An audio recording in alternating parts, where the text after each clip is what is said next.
C'était pas une bonne émotion au départ. J'arrivais à mes cours, mes élèves savaient, on n'en parle pas. Ce que tu vis, tu dois le vivre. Tu as deux choix. Soit tu l'assumes, soit tu fais fi. Jenny, est-ce que tu étais heureuse?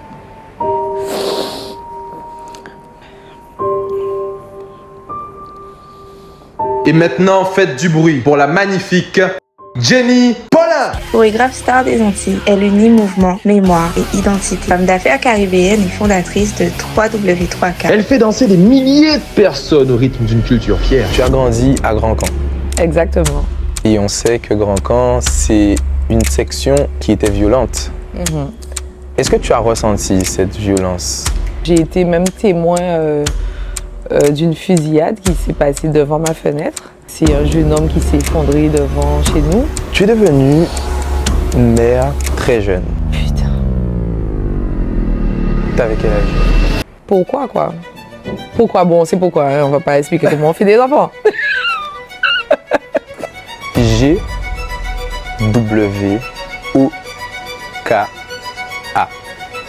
Woka. Quand tu entends ce mot, qu'est-ce que ça te fait ressentir? Moi, j'ai l'impression que ça a toujours été là. C'est plus fort que tout.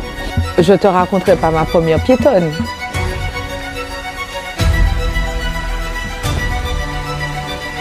Oh. Ça fait mal. Ça, c'est la perte douloureuse.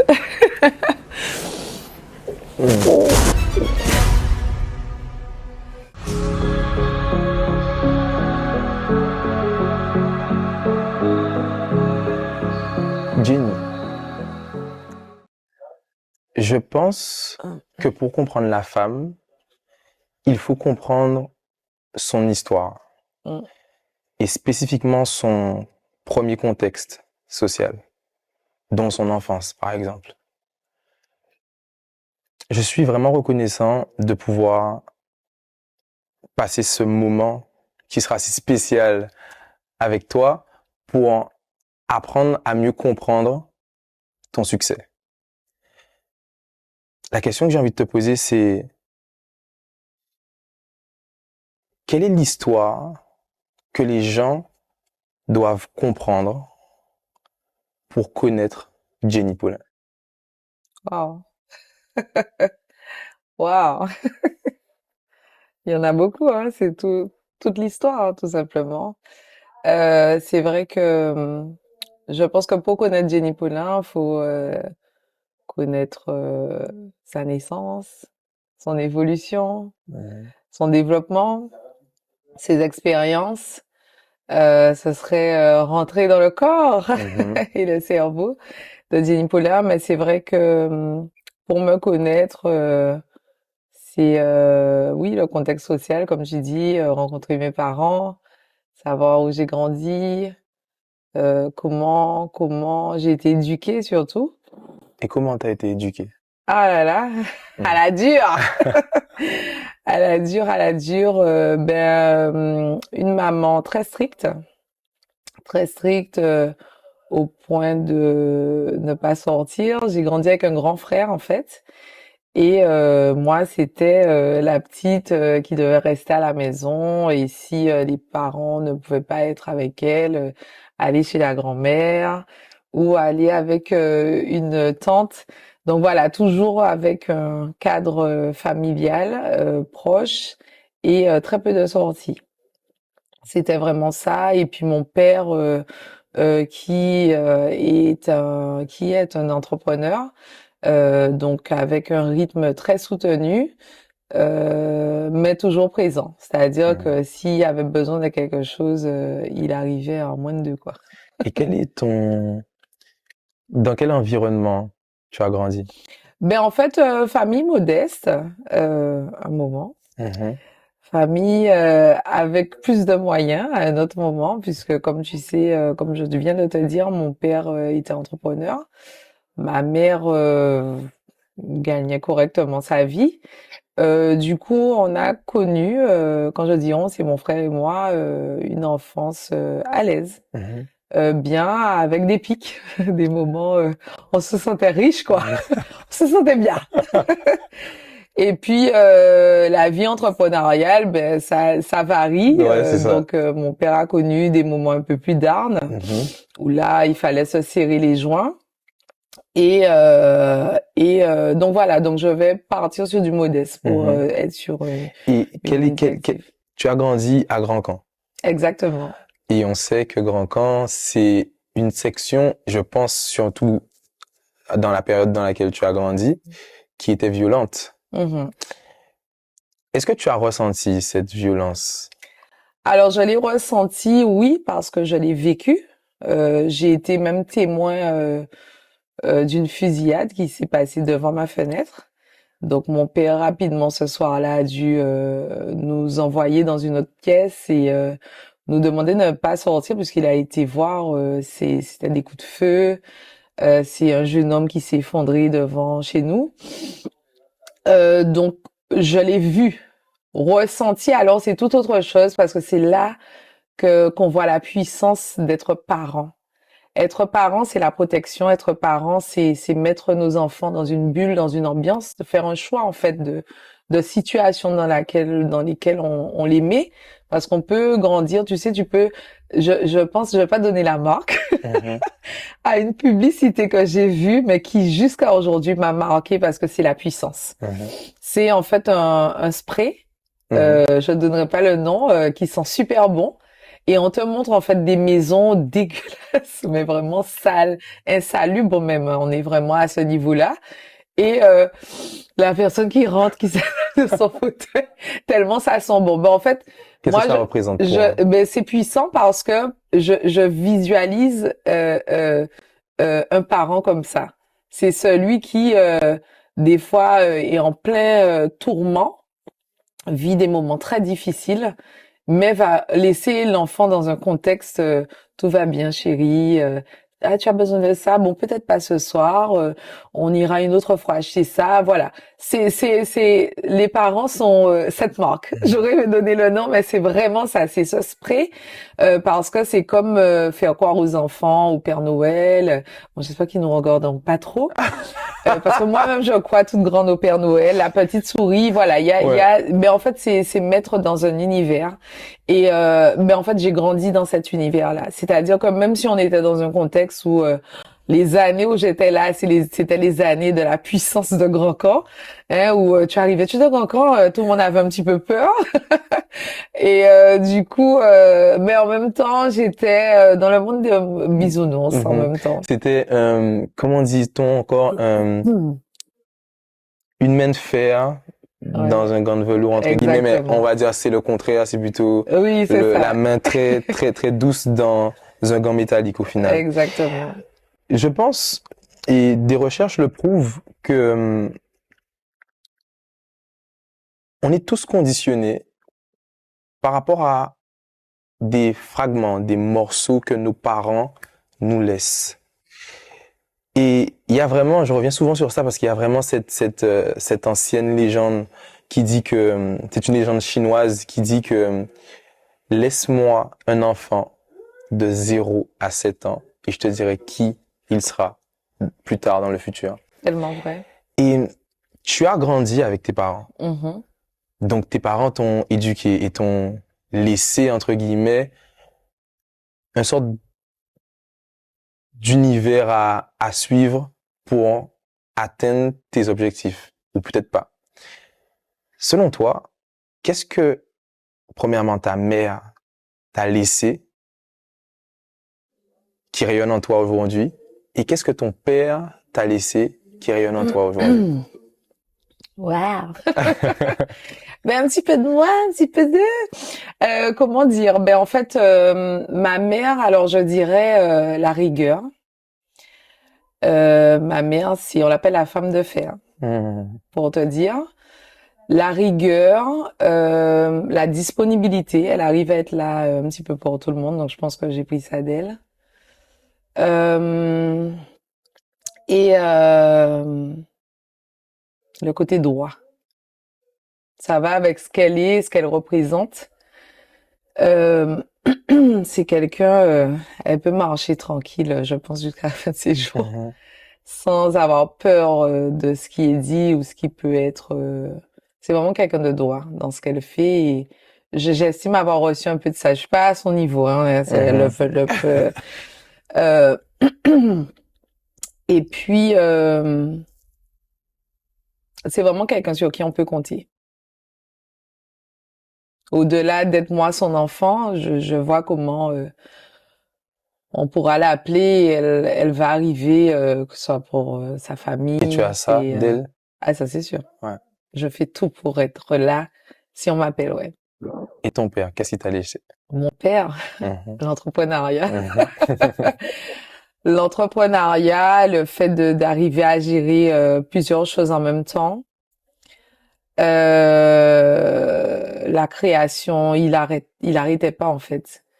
Toujours des idées à tout va et le fait d'aimer les belles choses aussi. Ma mère dit tout le temps qu'elle sait qu'on n'a pas pris ça d'elle. Ouais.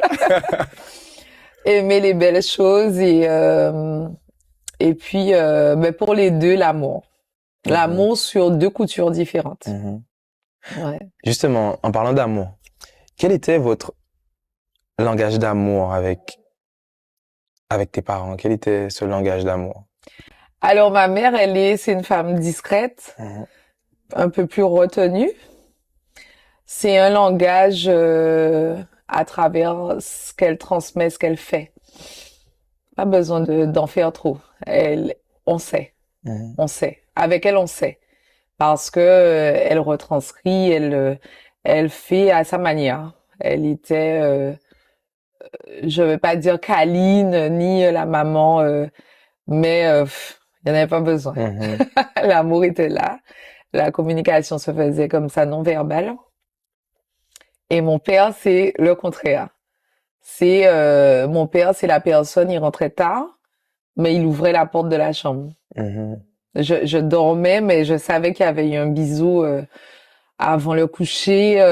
C'est quelqu'un aussi que j'arrive allez, pour ne pas qu'il soit à apprivoiser facilement. C'est vraiment la personne, tu vois, tu mets la petite moue. Voilà, donc un amour, ouais, vraiment, mon père, c'était un moment différent. Il est plus expressif. Il est plus expressif et plus docile. Quand tu te replonges et que tu prends le temps d'y réfléchir, dans cette enfance, Jenny, est-ce que tu étais heureuse? Très. Très, très. Et tu sais, il faut pas beaucoup de recul pour le savoir quand tu deviens parent. Quand tu deviens parent, ça devient comme c'est comme un boom. Déjà, tu es enfant, tu sens que j'étais pas une petite fille malheureuse, ça se voyait. Donc au contraire, d'ailleurs, très brimée à l'école. J'agaçais d'ailleurs un professeur qui me disait, Pauline, arrêtez de sourire, quoi, c'est bon. T'es saoulé. Il arrivait. L'énervé de la vie, par excellence, en fait. Paulin, c'est bon. Arrêtez. Et toi, t'es là, t'as rien fait, tu comprends T'es toi, pas. en fait. Mais oui, t'es toi. Tu es Donc, toi. donc, je pense que tous ces traits-là montrent aussi que oui, j'ai eu une bonne enfance. Je suis contente. Et puis après, quand t'es parent, tu dis, ah ouais, mais en fait, c'était trop bien. J'ai eu la chance déjà d'être dans un contexte stable, d'avoir mes deux parents.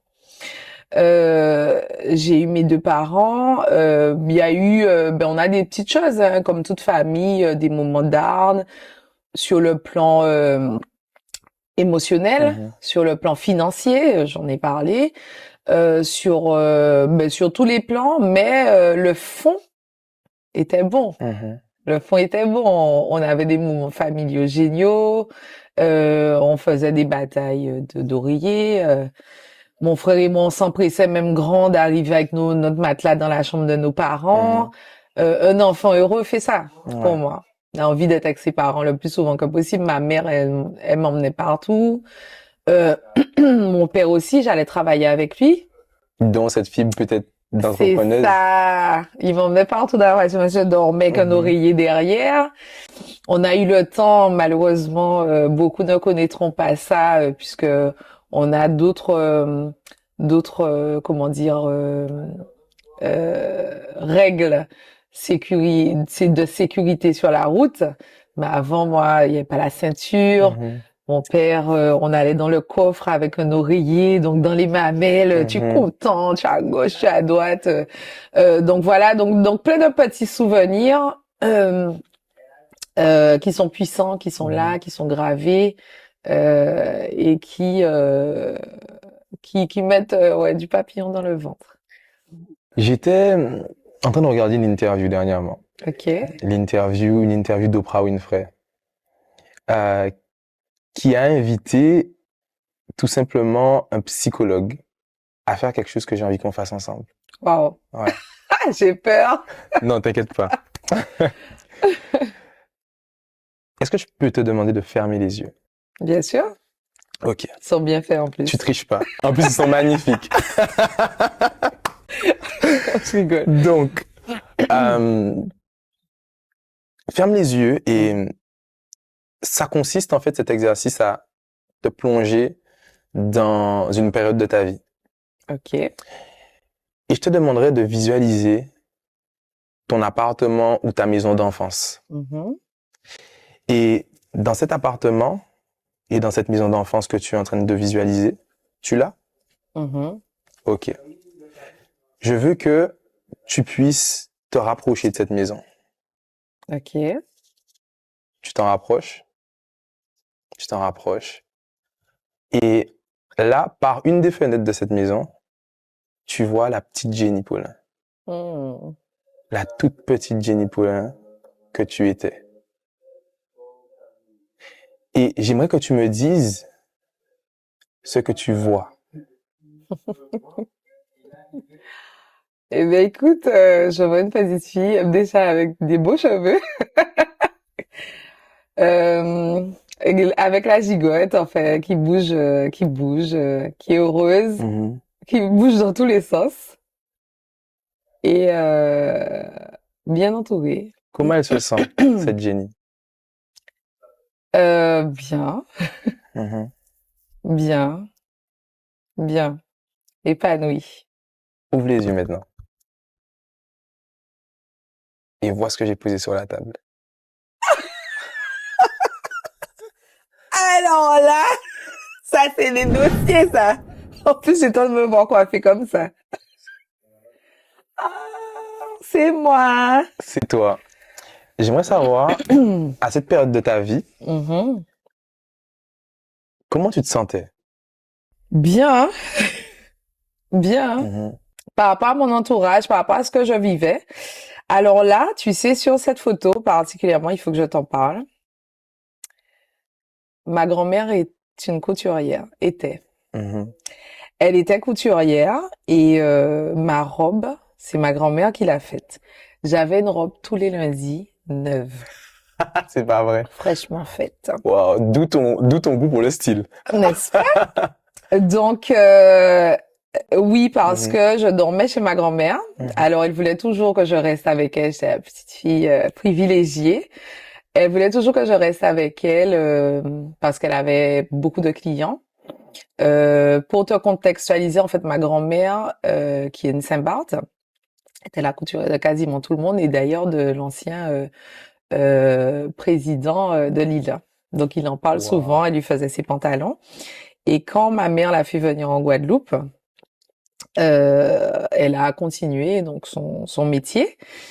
Et moi, j'avais la chance de l'accompagner, de l'aider. Bon, j'étais Mhm. petite, donc me demandais, comme là, elle commençait à moins voir et tout, donc à mettre le Le fil fil. dans l'aiguille. Et du coup, elle disait à ma maman quand elle venait me chercher, non, mais tu peux la laisser, tu veux rester dormir grand-mère et tout. Et bien évidemment que Mhm. oui, parce que je savais que du coup, au-delà de faire des petites choses avec elle, mais que j'aurais eu une petite robe Mhm. et que j'irais à l'école le lundi avec. Donc cette photo, en plus c'était une photo de classe, Mhm. ben j'avais ma nouvelle petite robe, Fait par grand-mère. voilà, designée, pensée, tu comprends, Wow. réalisée par elle. Donc tu sais, c'est des choses, on pense que quand on est petit, on n'a pas conscience des choses, mais j'avais Mhm. conscience en fait d'avoir la chance d'arriver à l'école, tu vois, c'était pas des vêtements achetés, mais des vêtements créés. T'as vécu consciente, même étant Je enfant? pense que oui, et je pense que c'est ce qui faisait que j'étais souvent avec des plus grands que moi. J'ai toujours eu des amis jusqu'à aujourd'hui plus grands que moi. Lors de ton adolescence, si on se replonge dans ça, Mhm. et là on va sur une autre partie de ta vie, lors de ton adolescence, si tu devais te mettre à la place de tes proches, Mhm. selon toi, quand ils te voyaient, quand ils te regardaient, quand ils t'observaient, qu'est-ce qu'ils voyaient? Wow, lors de mon adolescence, Ouais. mais au champ.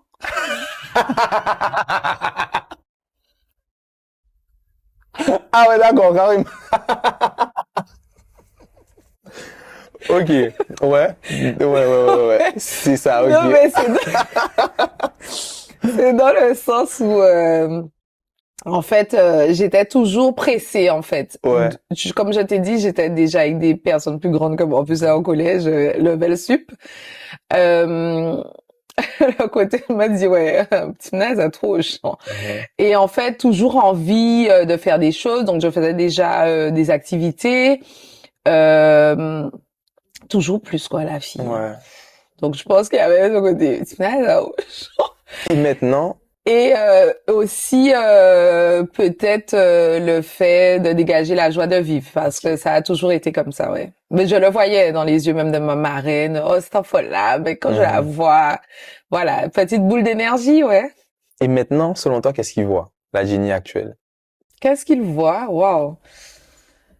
Selon moi, qu'est-ce qu'il voit? Mais je pense la même chose, j'espère. Si je dois peut-être m'appuyer sur ce qui est dit, en tout cas dans les yeux de ma mère, de la fierté. Euh, Ceux qui m'ont connu avant, peut-être pas de changement, et j'espère. La même personne avec des choses en plus, quoi, de société, quoi. Mais c'est la même personne, hein, pour moi, j'espère. J'ai un autre cadeau pour toi. Oh mon Dieu, mais non, on peut pas faire ça. Tu sais que je pleure vite. Alors, faut Alors, gérer, hein. ça, j'ai envie que tu me dises qu'est-ce que tu vois. Oh mon Dieu. Mais tu sors des dossiers, toi, comme ça, là. Ah! Le couronnement. Le couronnement. Le couronnement. Oui, j'ai été Miss de mon lycée. Euh... Ah ouais, Julia, ça te joue.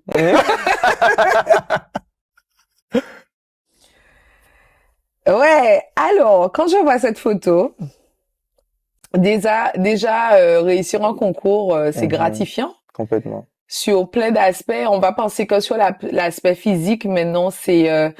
Alors moi, sur une élection, c'est ce que j'ai accompli à l'intérieur. J'ai répondu à des questions, j'ai dansé comme jamais, là, j'ai tout donné, tout ce que j'avais. Et ce que cette soirée me rappelle, ce couronnement, c'est toutes ces personnes qui étaient venues m'encourager. Et c'est ça, cette force, cette énergie partagée et ce soutien. C'est ça dont je me rappelle ce jour-là, c'était puissant. Soirée mémorable. Tu es devenue une mère très jeune. Ah, Pas longtemps après. Pas longtemps après. Oui. Très jeune, alors que tu avais des projets plein la tête, que tu étais très ambitieuse et qu'il y avait plein de choses à faire, j'imagine. Surtout, tu étais pressée. J'étais pressée. J'ai tout à faire.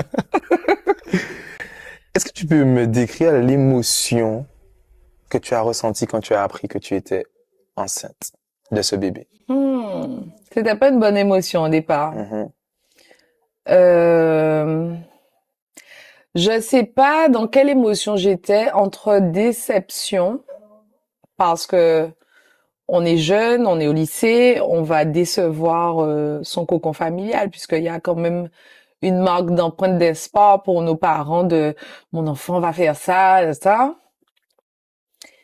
Et moi-même vis-à-vis de moi en mode putain, T'avais quel âge? j'allais aborder mes 17. Wow. Donc, c'est moyen. C'est moyen parce que tu vois ta vie défiler, tu es en train de dire, mais pas prête. Pas prête, c'est parce que j'ai envie et en même temps, pourquoi quoi? Pourquoi? Bon, c'est pourquoi, hein, on va pas expliquer comment on fait des enfants. Ça, c'est clair. Ouais.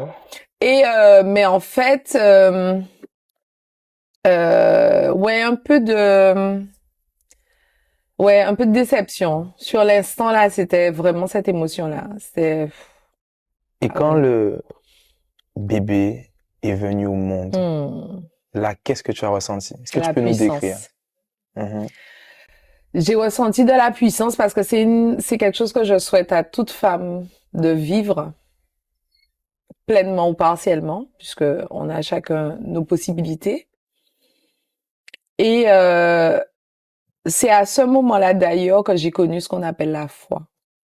C'est ce processus-là en fait qui m'a mis dans la foi, parce que j'ai été témoin de ce que c'est que donner la vie. C'est pas quelque chose que l'homme maîtrise. C'est extraordinaire. C'est des émotions telles les montagnes russes parce qu'on souffre. En même temps, il y a la délivrance. En même temps, on te met un être dans tes mains, mais c'est un mini toi finalement parce qu'il émane de toi. Elle me ressemble. J'ai de la chance. Et en fait, c'est merveilleux quoi. C'est la puissance. Le mot qui résumerait ça, ce serait la puissance. C'est puissant de vivre ça. Beaucoup de femmes qui vivent beaucoup de jeunes femmes hein, qui vivent ce que tu as vécu, sont paralysées. Sont complètement paralysées. Mais toi, tu as fait le choix de tenir bon face à cette épreuve, entre guillemets. La question que je me suis posée quand je lisais ton histoire et que je me renseignais sur toi, je me suis dit, mais pourquoi n'a-t-elle pas fait comme les autres? Pourquoi a-t-elle gardé ce bébé? Pourquoi as-tu gardé ce bébé? La foi. Je t'ai dit que c'est à ce moment-là. Alors, il y a deux choses.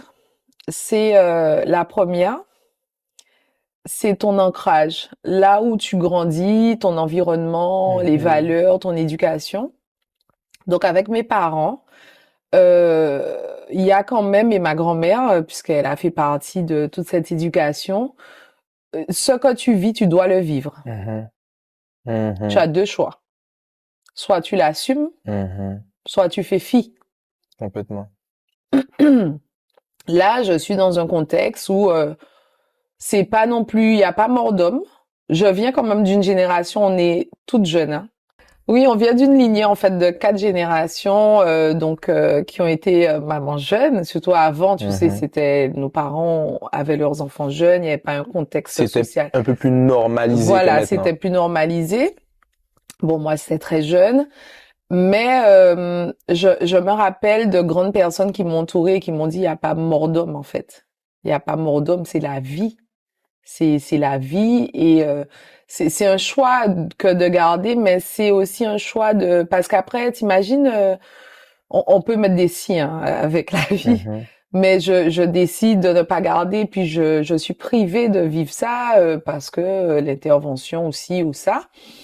Et aussi, le fait de mettre cet enfant au monde, mais de m'en occuper. Parce qu'il y a ce chemin-là, puisqu'il y a beaucoup de jeunes filles qui finalement donnent à grand-mère, voilà. Et ça va avec mon tempérament. Ça va avec l'éducation que j'ai reçue. Tu assumes. Tu vas au bout des choses. Et c'est ce que j'ai décidé de faire. Donc, toute étudiante, je suis partie avec mon bébé sous les bras. J'aurais pu, puisque mes parents me l'ont proposé, hein, de la garder et pour que je continue à faire ce que j'ai à faire. Mais c'est impossible. C'est pas dans ton fonctionnement, dans ta façon d'être. Ma façon d'être et puis l'attachement aussi que j'ai avec cette fille, avec ma fille. À ce moment-là, on est une équipe, les gars. On casse pas une équipe. Donc non, on va gérer, on va voir. Je savais même pas comment j'allais gérer en fait, mais empathie, il fait ça faire moi. Et du coup, oui, il fallait que je sois avec mon enfant. Il fallait que mon enfant vive, il fallait qu'on vive ce qu'on a à vivre ensemble. On était là pour ça, donc on allait voir ce que ça donne. Et puis, comme je t'ai dit, la foi a grandi. Donc, quand tu as la foi, dans ma définition en tout cas, tu pétailles pas, hein. T'as pas peur, hein. T'as pas peur parce que tu sens que t'as ce truc et bien ça va se passer, ça va se faire. Peut-être ce sera pas facile et ça l'a pas été, mais tu le fais. G W O K A. Woka. Quand tu entends ce mot, qu'est-ce que ça te fait ressentir? C'est un mot qui fait résonance en moi, c'est un mot qui fait partie de moi. À quel moment ta passion pour le Goka et pour la danse en général a toqué à ta porte et t'a dit « Salut, je suis là ». En fait, ça, tu vois, sur la question, je pourrais pas vraiment te donner de date, d'âge, mais moi, j'ai l'impression que ça a toujours été là. Parce que, alors, c'est une anecdote que je raconte même à mes enfants, à mes élèves, à tout le monde, c'est ma mère on allait comme tout le monde au supermarché, faisait des courses, tu sais, il y a un petit fond musical. Au supermarché. Oui, même sur le fond, je C'est dansais. pas possible. Je faisais ça. Oui, oui.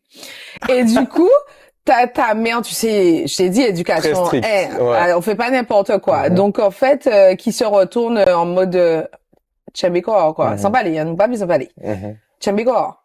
Donc, tu es là, mais tu sais, le truc, c'est plus fort que tout.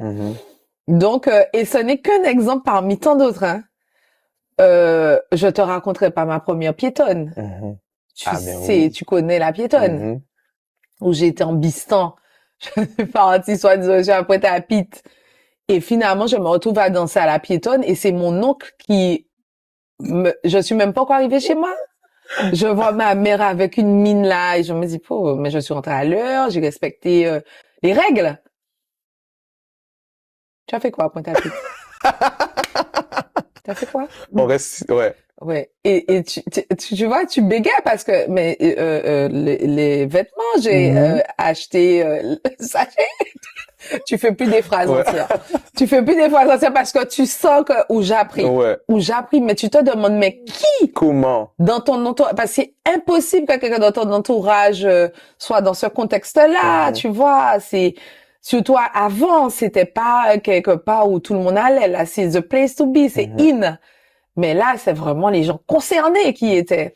Donc je me dis, mais comment je me suis, mais comment? Mais en fait, c'est mon oncle qui m'avait balancé. Donc voilà, donc je pense vraiment que c'est quelque chose, je pense que c'est en moi, c'est... Tu m'as dit en off être une carriériste. Je connaissais pas ce mot avant. C'est vrai? Tu m'en parles et je suis allé chercher la définition d'une carriériste. Tu m'as dit être une carriériste et je me suis posé cette question. Tu as voulu rentrer dans une troupe de danse, fut un temps. Avoir un enfant, ça a changé tes plans? Bien sûr. Complètement. En fait, dans mes objectifs, dans mes dossiers scolaires, si tu reprends, je disais, je veux être danseuse, quand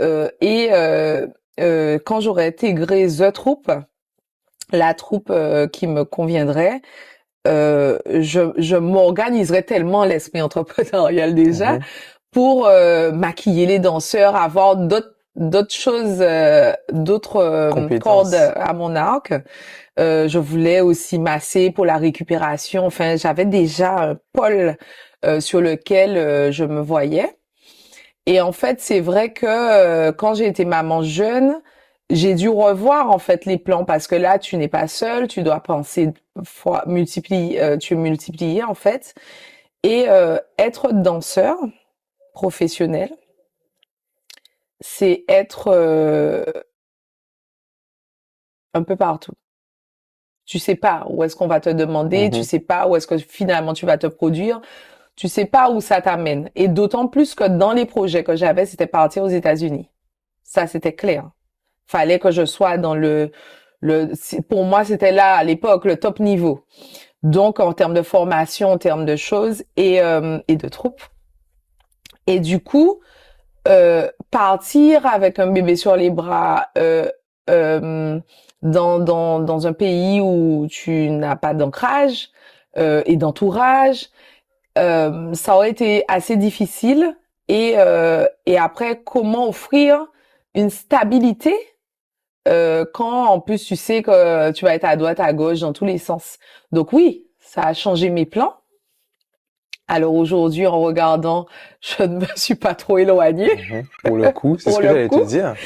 Mais au final, tout s'aligne entre tout guillemets. s'aligne et c'est pour ça que c'est quelque chose que je dis tout le temps. Tout ce qu'on dit, tout ce qu'on pense, se dépose quelque part. Et c'est juste qu'on récupère à un moment. On va le récupérer. Peut-être pas au moment où on s'y attend, peut-être pas au moment où on l'a calculé, prévu, prémédité, mais on va le récupérer parce qu'on l'a lâché. Bon, le million, c'est pas encore ça, hein. C'est déposé. Tu le récupères Je pense qu'on est nombreux sur Terre à se dire, mais ça alors. Et bon, on l'a déposé. Hein? On a déposé. On veut tous. Donc voilà. Mais encore, c'est pour faire rire, mais c'est pas des objectifs réels. Bien hein. sûr. Et en fait, si tu veux, dans le parcours, je me suis dit, bon, il y avait cet aspect-là où je me voyais m'occuper du corps, la récupération, en même temps préparer, etc., être présentable, make-up, coiffure, etc. Donc, quand j'ai eu ma fille, je me suis dit, ben écoute, je vais me concentrer sur ce pôle-là parce que ce pôle-là sera plus stable. Du coup, je suis partie en études, j'ai été dans l'esthétique, cosmétique, massage. J'ai été sur tout ce volet-là. Au fur et à mesure, en fait, je l'ai apprivoisé d'une autre façon. Et ça m'a permis d'avoir une famille, d'être en famille, mais plus stable, présente, avec des horaires. Pas longtemps. C'est se voiler la face, puisque je suis partie, j'ai pas fait mes études ici. Et j'ai commencé à donner des cours, puisque j'ai un oncle aussi dans l'art artistique qui a été champion du monde. Et du coup, qui m'a tout de suite mis, ah, tu es là, ma nièce, ah, ben voilà, tu viens avec moi, etc. Donc, en fait, j'ai été mise dans la brèche. Et donc, j'ai commencé les cours, j'ai créé mon premier concept en France. Donc, en fait, non, c'était pas de tout repos, mais c'est différent. Formaca. Exactement. On va en parler d'ailleurs. Mais lors de notre premier entretien, tu utilisais souvent le mot expérience. Et ma question pour toi, c'est de savoir pourquoi ce mot a autant de sens pour toi? En fait, l'expérience, c'est ce qui nous permet d'asseoir des aptitudes, d'asseoir en fait des choses qu'on pourra... L'expérience en fait te donne un bagou et te donne une force pour pouvoir accomplir encore et encore. Je parle souvent de ça parce que c'est à travers des choses que tu vis et il n'est pas limité dans le temps. Il n'y a pas une question d'âge, il n'y a pas une question, j'entends souvent les gens, oui, parce qu'on est plus expérience. On peut avoir un jeune qui est là et qui a une expérience. Je suis la preuve incarnée. Voilà pourquoi je pense que ce mot-là sort souvent de ma bouche, parce que j'ai été maman avant 20 ans. Donc, une maman qui a 50 ans, qui est maman à 40 ans, on peut discuter ensemble. Hein. J'ai une expérience et elle est viable. C'est pas parce que j'étais plus jeune que mon expérience n'est pas réelle. Elle est réelle. J'ai vécu tout ce que des mamans ont vécu. Après, quand j'arrivais dans les écoles, la grande sœur. Et en fait, non, je suis sa mère. Mais j'ai autant d'expérience qu'une mère. Donc, en fait, oui, ces choses-là qu'on ne peut déterminer pour personne dans le temps, mais c'est tout ça là, tout ce qu'on vit, toutes les petites choses qui nous permettent en fait d'appréhender les choses d'une autre façon, de savoir et de mieux se connaître. Plus tu gagnes en expérience, plus tu apprends à mieux te connaître. Tu apprends à mieux discerner tes besoins, à savoir vraiment ce dont tu as besoin à ce moment-là. Ah, maintenant, je sais que, je veux plus trop ça. Je sais que j'étais assis sur une chaise, je vais pas prendre ça pour chez moi. C'est l'expérience. C'est parce que tu t'es assis sur des chaises que tu sais que chez toi, quand tu vas aller dans ton appartement, enfin, quand tu vas t'installer, quand tu vas prendre telle chaise. Ah, tiens, je veux ça. Parce que je me connais. Ah, je préfère l'esthétique. Je vais prendre la plastique. Elle n'est pas confortable, mais c'est belle. C'est belle, je veux ça. Tu vois? Donc, tu vas avec l'expérience pouvoir déterminer réellement ce que tu veux pour toi. Et aussi pour ton entourage. Tu donnes des cours de danse. Depuis maintenant très longtemps. Ouais, on donne pas de temps parce qu'on a dit qu'on met pas d'âge sur mon visage. Tu donnes des cours de danse et tu donnes des cours de danse en France, tu donnes des cours de danse ici, en Martinique, tu donnes des cours de danse à Saint-Barth, en Afrique. Bref, tu es tout partout. Tu es tout partout. Mais tu te retrouves souvent face à un groupe de femmes ou de personnes qui ont envie de se déchaîner, entre guillemets. Comment tu fais pour gérer toute cette énergie et comment surtout tu fais pour donner de la lumière à toutes ces personnes en même temps? Voici la vraie question. Comment tu fais pour donner de la lumière à toutes ces personnes en même temps? Wow, deux questions, hein? Deux questions. Je pense avant toute chose, et l'expérience parle, quand on fait quelque chose, il faut d'abord le faire pour soi. Complètement. Et c'est ce qui va faire la différence. Quand je viens, je fais pas, ah ouais, il faut que les gens aiment bien ce que je fais. Quand je viens déjà comme ça, c'est peine perdue. Je viens parce que il faut que je sois satisfaite. Déjà, je suis une insatisfaite, hein. Non, je rigole. Je suis une perfectionniste, en fait. Donc, il manque toujours un truc, il manque toujours un ingrédient. Parce que j'ai toujours envie d'améliorer les choses. Donc, en fait, je viens déjà en mode, je me fais plaisir. J'ai envie de faire plaisir. C'est déjà dans mon... Je vous aime, mais je m'aime plus. Bien sûr. Ah oui, il faut. Du coup, je viens déjà dans cette démarche-là, je viens faire mon cours. Ma playlist, c'est moi qui l'ai fait, je suis DJ. Je viens déjà comme ça dans mon cours. Je viens déjà avec... J'ai la pêche parce que j'ai envie de faire mon cours. Je suis arrivée avec mes musiciens. On a déjà choisi notre vibes avec ma playlist. J'arrive. Donc, je pense que comme j'arrive déjà avec cette force, cette énergie, elle va partir. Je vais la partager parce que j'ai envie que les gens soient dans le même mood que moi. Après, pendant que je fais mon cours, je reste à l'écoute des corps, je reste à l'écoute des énergies. Je vois. Ça peut m'arriver des fois d'enlever un morceau, puisque je pense qu'il va pas passer. Là, je sens soit que l'énergie est montée tellement haute que je peux pas redescendre là où j'avais prévu de redescendre. Donc, tout dépend de l'énergie de la pièce. Exactement. Donc, en fait, quelqu'un qui transmet doit être à son écoute, mais aussi s'adapter à l'écoute de ce qui est en train de se passer. Et c'est pour ça qu'il faut pas être figé. Quand on est artiste, on peut pas être figé. Ah oui, j'ai fait comme ça, c'est comme ça. J'ai fait comme ça parce que je me sentais comme ça à ce moment-là. J'ai fait comme ça parce que, finalement, mon public me demandait quelque chose. Je sentais qu'il fallait que, je change à ce moment-là. C'est être à l'écoute de l'autre. Et je pense que du coup, ça fait que, les personnes vont partir avec satisfaction. Être aligné est une chose que tu défends, être aligné avec son esprit, être aligné avec son corps, c'est une chose que tu défends dans tes formations, dans tes cours et dans tes entreprises. Ma question pour toi est de savoir comment pouvons-nous rester alignés constamment?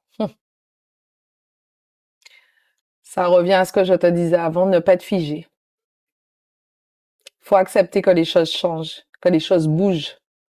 C'est pour ça d'ailleurs que je te dis, je rencontre des gens et je t'ai fait rire avec ce mot au champ parce que ça peut transparaître comme ça pour quelqu'un qui ne reste pas fixe dans ce qu'il est. Mais on doit pouvoir accepter que on ressent à un moment que je suis moins à l'aise là. Ça fait un petit moment que je viens travailler, mais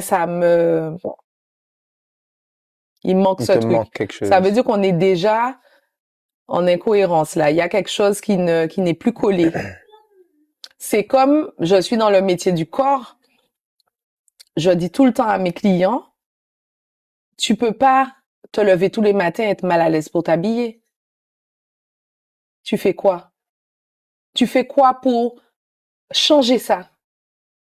Parce que tu peux te lever un matin comme ça, même 2, même 4. Parce qu'on peut être malade, tu peux avoir pris un traitement, tu peux avoir une séparation, un état émotionnel qui fait que ton corps a changé. Mais qu'est-ce que tu fais pour ne pas rester dans ce malaise? Parce que moi, je suis agacée quand je me lève le matin, ça me prend 1 heure pour me trouver un vêtement.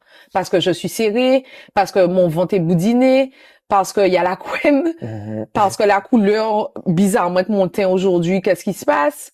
Alors que le soir, j'ai prévu dans ma tête, demain, c'est jaune. Tu vois ce que je veux te dire? Mais finalement, le jaune, il me convient pas quand je me lève. Il faut que j'accepte ça aussi. Parce que j'ai pensé hier, j'étais dans l'état d'esprit de je vais me mettre en jaune. Et puis finalement, je me lève, je change. Ça permet de rester aligné, d'accepter que ça bouge. C'est ça, être aligné. Ça bouge, mais je reste en phase avec ça. Parce qu'il faut toujours qu'il y ait un lien entre mon corps, mon esprit, mon état. Il faut qu'il soit toujours en symbiose. Pour le garder, il faut accepter que ça bouge et être à l'écoute de soi.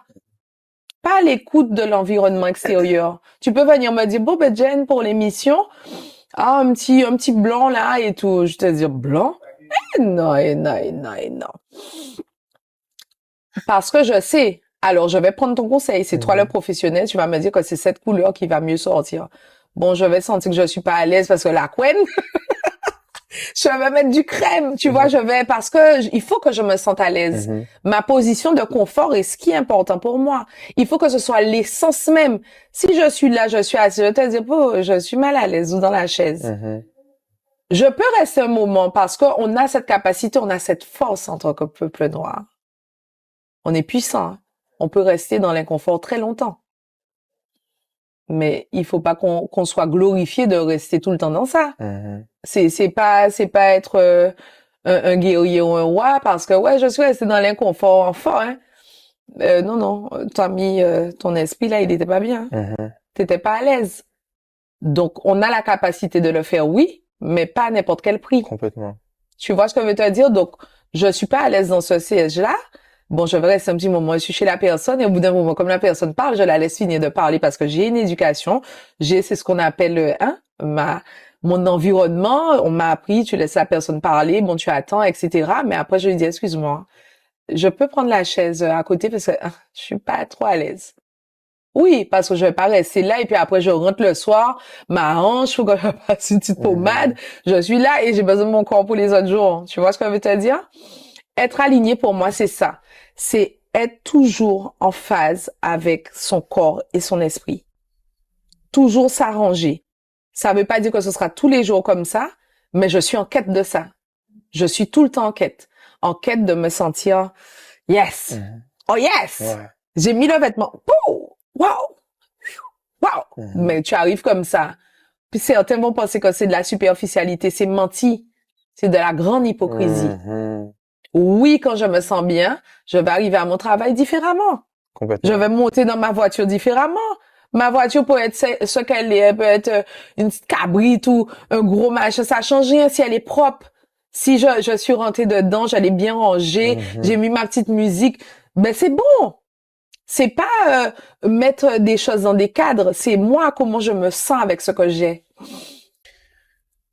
Comment est né le concept de Formaka et de 3W3K? Je suis inspirée. T'as dit le secret Oui, en fait, de création d'entreprise. oui, mais au-delà de ça, c'est la fibre artistique, hein. Tout le monde n'a pas ça, hein, mais c'est comme ça que ça fonctionne chez nous. C'est-à-dire quand tu te lèves il faut faire ça. Exactement. Ce que Ça j'ai te parle. ressenti. Exactement ce que j'ai ressenti. On a eu cette conversation off. En fait, tu te lèves et ça fait partie aussi de l'expérience. Je suis une petite de gros cas. Depuis l'âge de 3 ans, je pratique. Je suis une ado qui commence le fitness. Mais je suis séduite par ce monde qui est nouveau. Parce que moi, j'ai toujours fait du gros cas. J'ai eu la chance d'être dans une école reconnue et qui avait quand même du monde. Mais le sport a 10 fois plus de monde. On remplissait des halls avec des championnats de fitness. Je me dis, mais pourquoi on n'a pas ça dans le Goka? Mais comment?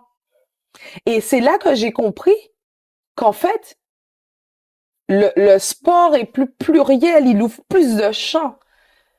Et je me suis dit, mais en fait, pour que je puisse séduire, que les gens comprennent ce que je ressens dans mon Goka, il faut que, pour attirer le plus grand nombre, que je le combine avec cette autre partie que j'ai appris et que aujourd'hui je maîtrise. Telle était la stratégie. C'était la stratégie. Je voulais que les gens ne se disent pas Agroka c'est Bita Vieneg. Agroka maintenant il faut savoir danser pour le pratiquer. Eh ben non, j'ai eu envie de défaire tout ça et de me dire mais non, tu es dedans. Step touch. Tu es dedans, tu l'as déjà, tu es dans la rythmique. Et puis finalement, j'intégrais un petit pas glissé, mais de façon plus sportive. C'est comme ça que j'ai codifié mes pas. J'ai commencé à faire des pas plus toniques, plus fitness, mais avec une signature Goka, tu vois. Et du coup, en fait, les gens, ils se rendaient pas compte, mais yo j'adore. Ils sont dans notre monde là, ça y est. Et ça, c'est pour Formaka. Et ça, c'est pour Formaka. Et qu'est-ce qu'il en est de cette inspiration pour 3W3K? 3W3K, c'est vraiment déjà merci Covid. Parce qu'en fait, cette période de crise sanitaire m'a permis en fait de me trouver une nouvelle corde à mon arc, c'est être à l'aise en fait en ligne. Parce que je suis tu vois, vieux de la dure. À l'ancienne, c'est le présentiel, c'est tu vois tout ce qui est tactile, tout ça. En fait, c'était pas encore. Enfin, c'est pas quelque chose vers quoi je tendais puisque j'aime voir les gens, j'aime échanger, c'est la base de mon métier. Donc, être en ligne pour moi, ça mettait une distance. Et quand je n'ai pas eu le choix, quand je me suis rendu compte que c'est pas mal. Hein? J'arrive à transmettre en fait à travers un écran, à transmettre des émotions, à transmettre à transmettre un apprentissage carrément. Mais waouh, oui, ok. Donc là, je me suis dit quand je suis sortie de ça, que j'ai vu en fait que beaucoup de personnes avaient souffert, avaient pris du poids, se reconnaissaient plus, étaient moins en phase avec son corps, étaient gênés, se couvraient différemment. Notre population avait grossi. Autant il y avait des gens qui s'étaient retrouvés à ce moment-là très parce que ils avaient fait du sport, ils avaient découvert autre chose, ils s'occupaient différemment, autant d'autres avaient plongé dans la partie la plus obscure.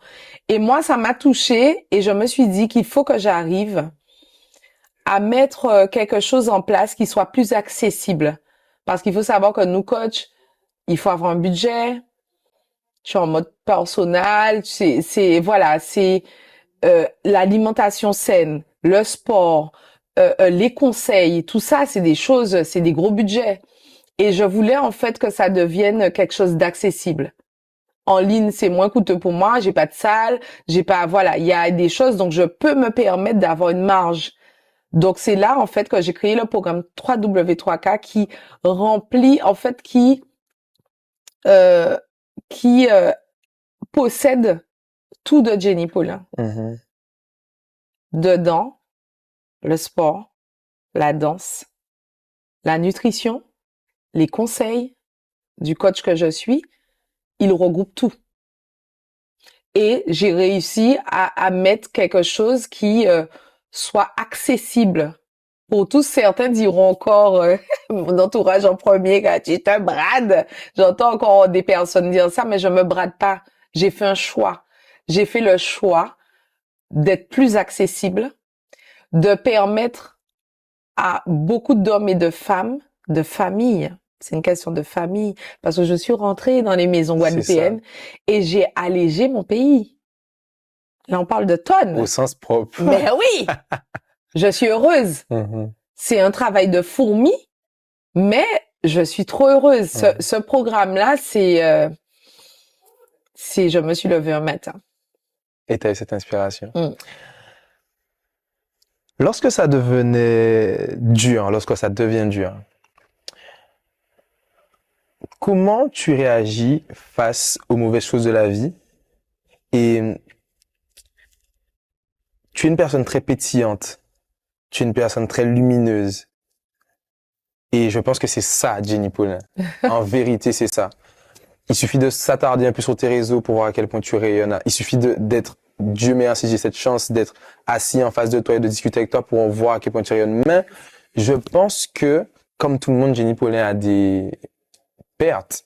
Jenny Paulin a des choses qui lui ont fait mal et a peut-être connu des pertes douloureuses. Et j'aimerais savoir comment tu réagis quand ça fait mal. La première chose, je fais la fille. Je pleure. Au sens propre ou au sens figuré. C'est-à-dire que je vais commencer à pleurer ma peine parce que tu te rends pas compte. Le drama queen. Je suis une vraie fille. C'est la première chose que je fais. C'est instinctif, c'est naturel. Sauf quand c'est maîtrisé. Hein. J'ai le temps, ça dépend de comment je suis disposée. Mais en toute sincérité, c'est la première chose. Tu te rends pas compte. Tu vois, le ciel t'est tombé sur la tête. La perte d'une personne, j'en ai eu, je t'en ai parlé en off, j'ai perdu beaucoup de personnes chères à mon cœur. J'essaie de tenir les larmes. Et en fait, ça, tu pleures. C'est l'émotion, c'est ce qu'on est. On est des êtres humains dépourvus d'émotions, je vais pleurer, je vais pas voir le bout là immédiatement. Mais ça dure pas longtemps chez moi. Je vais très vite mettre en place ce qu'on appelle le système de protection. Là, c'est la guérilla qui va reprendre le dessus. Je prends l'exemple de guérilla parce que c'est le fameux bouclier, tu vois. C'est cette image que je vois. Tout de suite, quand j'enfile ce bouclier, là, je me dis, qu'est-ce que je peux faire?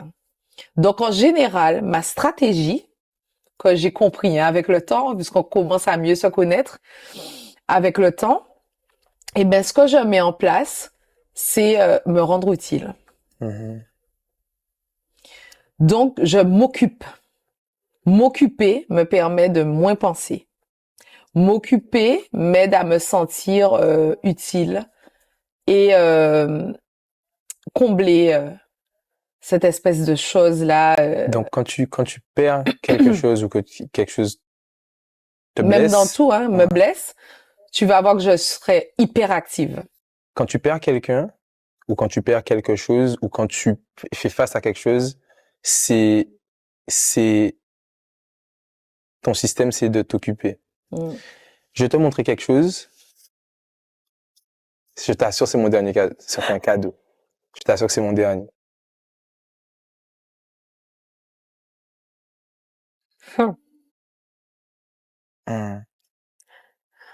Je gère.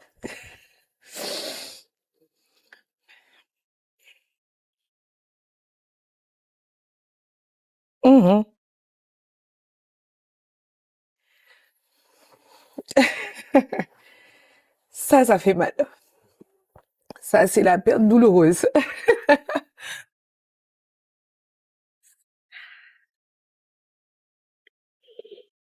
Merci pour le câlin.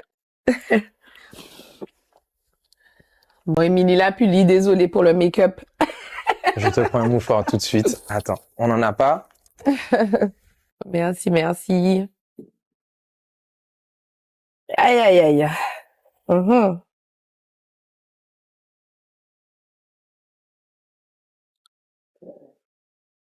C'est bon? C'est balède? C'est magnifique. C'est vrai? Merci. Mhm. Lorsque tu as perdu cette personne, on taira son nom, quel a été ton système de défense? Mhm. M'occuper, me rendre utile pour les proches, mettre des choses en place. Alors au début, super difficile. J'en ai perdu le sommeil. Euh, mais rapidement, quand j'essayais de comprendre pourquoi, comment je faisais, on a fait tellement de contexte de film. Tu sais, à ce moment-là, tu deviens producteur, réalisateur, cadreur. Tu fais le film, c'est toi. Et en fait, très rapidement, ben pareil, je me suis mis en action. Il y avait des visites tout le temps dans la maison, glacière, boisson, manger, faire l'intéressante parce que ça, je sais faire. Je suis connue pour ça, faire rire, ramener des souvenirs marrants. Et pour moi, continuer à m'occuper. Donc, j'arrivais à mes cours, mes élèves savaient, on n'en parle pas. Mais là, on donne en puissance. Énergie, on décuple pour faire sortir, en Tout fait, ça. cette douleur qui était là, qui est là. Ça se voit. Et ben, en fait, c'est ce processus de bouclier, en fait, que j'ai mis en place. Tu as un très beau concept de la lumière. Quand je t'ai parlé, je me suis dit, mais, et je t'assure, quand on s'assoit en face de toi, je sais pas d'où ça sort, et on en parlera en off, mais t'as un beau concept de la lumière intérieure, et t'arrives à, entre guillemets, faire ressortir la lumière des autres, parce que je tiens quand même à le dire à ceux qui nous regardent, si je fais Nude Impact aujourd'hui, c'est en partie grâce à toi et en partie grâce à tes conseils. Si je fais ça, ce que je fais et où je me sens en plénitude actuellement, c'est en partie grâce à Jenny Paulin. Les gens te connaissent comme cette femme qui a du succès, cette femme qui brille, cette femme qui est chaleureuse et qui est aimante. Si tu devais laisser une page de ton histoire à ceux qui nous regardent, de quoi t'aimerais qu'ils se rappellent? J'aurais aimé qu'ils se souviennent de celle qui plie mais qui se casse pas. C'est l'expression en plus qui me convient le mieux en créole. Nous qu'à plier mais nous pas à casser. C'est vraiment que comme tout le monde, j'ai ces moments d'arne, encore ces moments difficiles de la vie, parce que la vie c'est les montagnes russes, je le répète tout le temps, il y a aucune vie qui est lisse. Mais on va tous passer par la case douleur, souffrance, à des moments où donc, mais c'est ce que tu en fais. Ce qui va après ressortir de ça. Et moi, c'est ce que j'aurais aimé c'est l'empreinte que j'ai envie de laisser. C'est pas un sourire Colgate, pardon pour la marque. C'est vraiment, il est vrai ce sourire, cette joie de vivre, parce que je puise dans la vie, je puise dans les autres, je puise dans ma foi surtout, le meilleur. Parce que la foi, c'est pas facile de l'avoir. Justement, la vie de quelqu'un qui croit n'est pas pour autant la plus simple. Elle a des épreuves mais en fait, c'est le fait d'y croire te rend puissant. Quand tu crois, quand tu sais qu'à la suite de ça, tu sais que la nuit est tombée, le jour va se lever. Tu sais qu'il pleut, le soleil va arriver. Il y a un cyclone, ça va s'arrêter. On sait pas combien de temps. La seule chose qu'on ne maîtrise pas, c'est le temps. Mais on sait qu'il y aura un moment de souffle, il y aura un seul moment de lumière qui va arriver. Je veux qu'on se rappelle de moi comme ça, comme quelqu'un qui, malgré, ah ouais, elle gardait la pêche, elle avait, et c'est pas une mise en scène, c'est réel. La vie, c'est un jeu.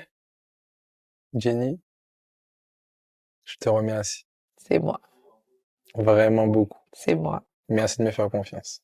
Merci à toi pour cette invitation et merci de faire vivre ce concept. Merci.